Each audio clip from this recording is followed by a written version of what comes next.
জিয়াউর রহমান আমার বাবা মা ভাই তাদের হত্যা, তাদেরকে ইনডেমনিটি দিয়ে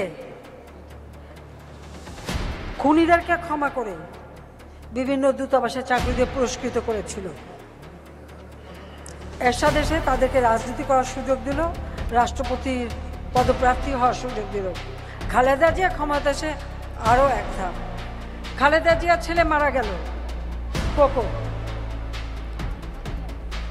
শত হলেও একটা মা সেটা মনে করে এই এত কিছু করার পরেও, আর আমাকে তো হত্যার চেষ্টা বারবার, কারণ আপনার মনে আছে 21 আগস্ট গ্রেনেড হামলার আগে বক্তৃতা দিল শেখ হাসিনা, প্রধানমন্ত্রী তো দূরের কথা, বিরোধী দলের নেতাও কোনো হতে পারবে না। কিন্তু কোটালীপাড়া বোমা হামলা করে, বোমা পুঁতে রাখে, তখনও খালেদা জিয়ার ঘোষণা ছিল আওয়ামী লীগ 100 বছরেও ক্ষমতায় যেতে পারবে না।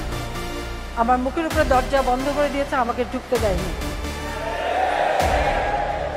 কত বড় অপমান!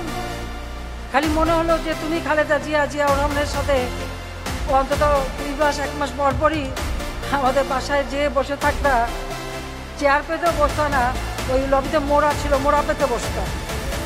যে পাওয়ার আমার আছে তার মাধ্যমে তাকে আমি তার বাসায় থাকার সুযোগটা করে দিয়েছি। এখন উনি সেজে গুজে মেকআপ নিয়ে একেবারে ভুল রেখে হাসপাতালে যান, আর এদিকে তার ডাক্তার আবার রিপোর্ট দেয় খুবই খারাপ অবস্থা, মানে একটা নাকি যায় তার লিভার নাকি পচে শেষ। তো লিভার সাধারণত পচলে মানুষ কি বলে সেটা আমি মুখে বলতে চাই না, কি খেলে তাড়াতাড়ি লিভার পচে সেটা তো সবাই জানেন।